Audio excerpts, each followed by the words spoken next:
So, chapter 9, preparing your place. Okay, the main thing that this chapter is about is all is yours, and then he quotes a lot of Bible scripture. So let's get into it. So all and all mine are thine, and all thine are mine, and thrust in thy seed when reap for the time of the harvest. The harvest of the earth is ripe. All is yours. Don't go seeking it, claim it. So he's departing a little bit. I mean, he's fleshing out the idea more of the foundational principles that he established in the first couple chapters, like the first two. To what degree all is yours and how and why is gone over a little bit in the chapter. Regardless, we'll get there. We'll get there in a little bit. But this is the main idea. All is yours. So have your questions ready in your mind and see if they're answered as we go throughout the chapter. Okay, so basically, all is yours. Okay, right. So for John, I should have gone over that. Sorry.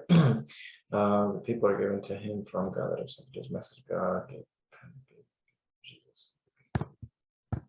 Okay, so this is probably a sermon as to the exact metaphysical definition. I mean, we're talking about people here, so it's not things. And then Revelation. Okay, harvest of the earth is ripe. It's not directly, and you can look at the chapters yourself. But from what I remember, it's talking about like harvesting men. Whatever that means metaphysically. Okay, and parable of the talents. That's not later. Okay, right here. So we were going back to 4. Sorry about all the jumping. So all is yours. Basically, that's it, and you have to claim it. So it can't be realized. So all is yours, but you have to realize it and or claim it. Excuse me. Okay, and then the quote of the parables: "Whoever hath to him shall be given, and then whoever doesn't have will be taken away from which he seemeth to have." Okay, so then we got some commands. No, I don't go over. Hold fast in your imagination too. Yeah, we've already gone over this. Lovely, good report. Assuming you do this by imagining what you want to be. Yep, as man thinketh in his heart. All right, cool. You still don't know that you are. Yeah, same thing. You'll never have to search for it. In spite of your appearance. I don't know where that is. Okay, right. In spite of your appearance of freedom, you obey, as everything does, the law of assumption. So that's the one constant. Whatever you may think of the question, free will. Yeah, so free will is subject to the law of assumption. You're in charge of your reactions. We've gone over this a lot.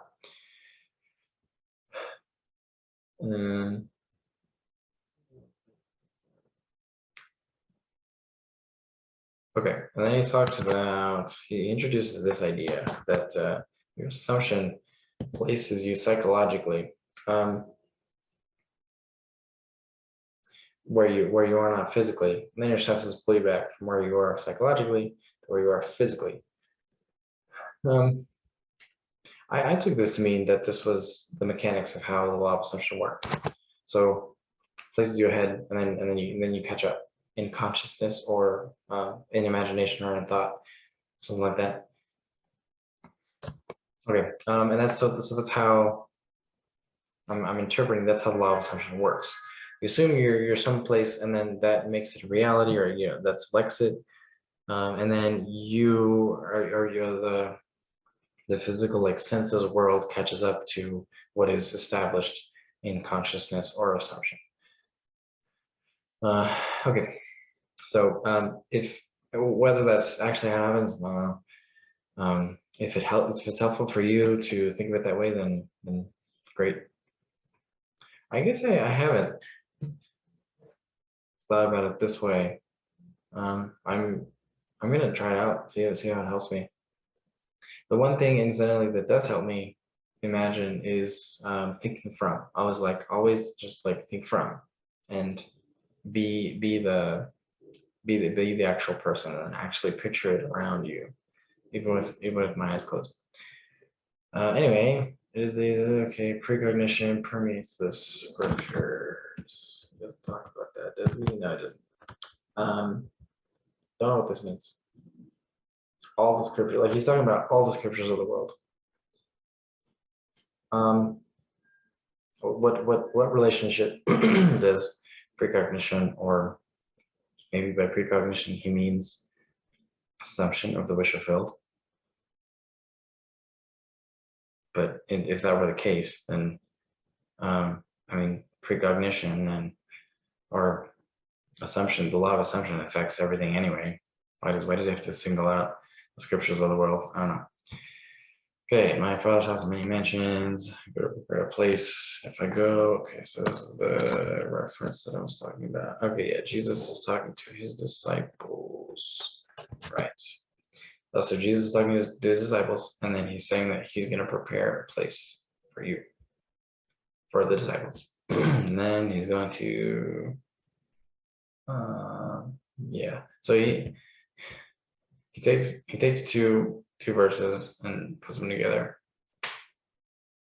which I was like, regardless, the main idea is that what I think Neville's inferring. Oh wait, no, he says it right here. In this causation is your imagination. He's said imagination is God several times, or Christ. Same thing. Okay, so the I, Jesus, your imagination goes into the future, prepares a place. Okay, sorry, I'm reading along.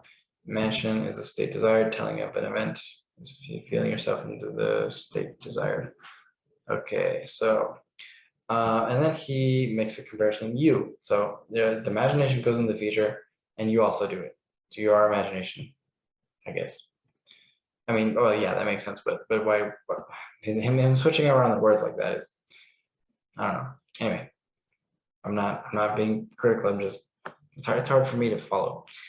All right, so you go and prepare a place for yourself by imagining, feeling others feel. All right, and you speak from the state back to where you were. Yeah, he's just restating the same thing. Onto the state from whence. Okay. All right, let's go over. I think this is all that I'm going to go over today. No, this is a short video. Anyway, I'm going to summarize chapter 9. So I talked about chapter 9 in the beginning, but basically he's quoting a lot of scriptures and tying them into the idea that all you have to do is imagine the state fulfilled, and it will come about because of the scriptures. It's supported by the scriptures, and the foundational idea is that everything is finished already, and you just have to. The law of assumption exists. Also, that's another principle. Everything exists. Law of assumption is makes everything happen. So you just have to assume what you want, and it'll happen. Okay. All right, that's all for chapter 9. I may cut the video. I may not. If not, chapter 10. All right, chapter 10, creation. So I think I just restated this verse, or these verses. I am God, declaring the end from the beginning, from ancient times, and not yet done. So, God, or imagination, consciousness, whatever, lives the end from the beginning, calls feelings from the past that hasn't happened yet. That's confusing. But, time isn't real, I guess. So it's all one. Okay. Creation. All right. So creation is finished. Same thing, that same idea from chapter 9. Creativeness is only a deeper receptiveness for the entire, everything exists in time sequence. Well, experience in a time sequence. Coexist all at once. In other words, all that you have ever been or ever will be exists now. This is interesting. I would love to know where I got this idea from. It's just, I mean, it lines up with some theories today. I'm not questioning it. I just want to know where you got the idea from. Okay, this is what is meant by creation, and the statement that creation is finished, nothing's ever. Yep, it manifests. Okay, so this I've made this the distinction after reading this a couple times. He says this a couple times in the book, where since everything already is, you don't create, you just experience, and you selectively. This should be obvious by now, or repetition by now. You experience what you want, or sorry, yeah, you experience what you want in imagination, and then it happens in reality, in 3D. All right, what are we next here? Becoming aware of what already is. So that's an important thing to keep in mind, is that everything already is. Everything that you can imagine already is. And so all you have to do is, since it's there, you don't have to make it. You just have to be concerned with how you think about yourself, concept of self, and so maybe that can like take the stress off of you a little bit if if you're experiencing some doubt, because you also have to be aware that what you're experiencing right now is a result of your concept of self, and all you have to do to change it is to change your concept of self. But that's it's a habit that you need to adjust to. All right, next. What is it? Okay, yeah, that's, I already said that. Okay, yeah, deja vu. That could be a rabbit hole that I get into later, but I don't want to now. It is interesting though, about like collective, the Nelson Mandela effect. Interesting. Okay. All right. Let's talk about destiny here. Okay, so anyway, he just resets the same thing. Becoming aware of what already is. Okay, you just have to be aware of increasing portions, increasing according to your own subjective experience, according to your limited perceptions as a person. The fact that you can never be anything that you are already not. Keep feeling, having heard what is being said. Deja vu. Okay, so he does talk about deja vu. Oh, not explicitly, but he talks about deja vu right here.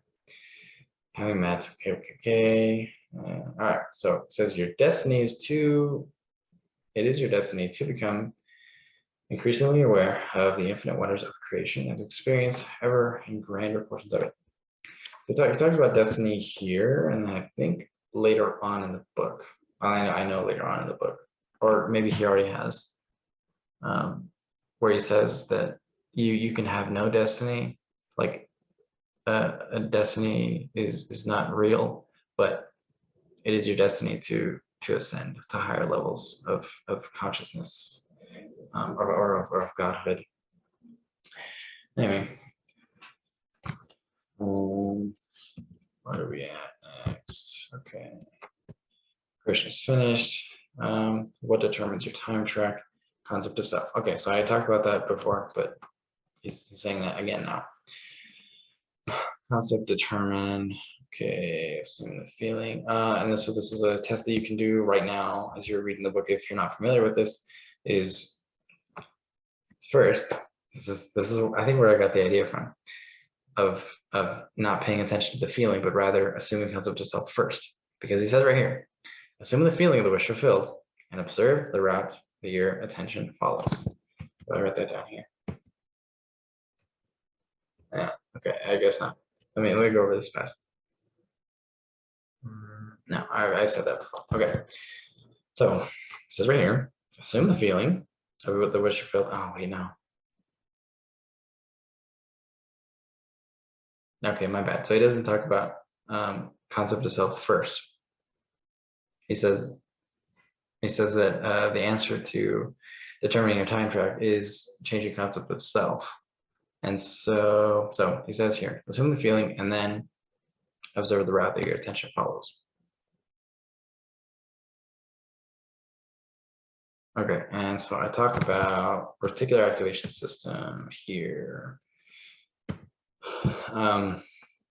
You can look up reticular activation system. It's basically the tendency of you noticing things that you are more familiar with. So if you start to notice that you want a car or something, or if you're noticing that you're either lonely or happy or something, then you will, like, if to the degree that you're self-convinced, you will start to see those things in your reality. And that's just a common human, very, very easy to understand concept, because it happens all the time. If you've noticed, and I don't think there's a lot of people who haven't noticed that what you think about, you see more often, or you become more familiar with. Okay, so, which is why it's important to really pay attention to how you talk to yourself, as well as determining your own self-concept, if you want to bring it back to Neville. This is just more granular. So Neville doesn't say, I mean, he talks about mental type, but here he talks about the fundamental block underneath everything, which is concept of self. And so if that's a too obtuse an idea, or too nebulous an idea to keep in mind, maybe you pick up a book about how to talk to yourself, and then they explain in there, like, the science behind talking to yourself and optimism, and it's fascinating, really, really cool. Okay, so yeah, we're done with chapter 10 almost. All right, let's finish out the chapter here. Okay, so yeah, he puts an example. If you have a wonderful business, you'll notice that your attention confirms your assumption. Okay, yep, and it'll keep going as long as you. But the key is to remain faithful to your assumption. Okay, and that takes, discipline, mindfulness, to believe in the foundational facts. I think is the best way to believe in the foundational facts. The foundational facts will make it easier for you to believe that your world is not how you perceive it. It's not as it seems. Things aren't as they seem. So you have to deny your senses, and that's not a pattern that people can slip into pretty easily. But if you have the foundational facts and believe them, then they're easier to believe. It's easier to believe that you can change your world by assumption. Okay. Persistence is okay, same thing. Yep, so the same thing. If you think you're a failure, if you think people are mean to you, then guess what? You're gonna attract that. Okay, determine, yeah, all right, same thing. By your concept of self, you will experience that respective portion of creation. All right, chapter 10 is done. We're gonna go to chapter 11 now. See you later.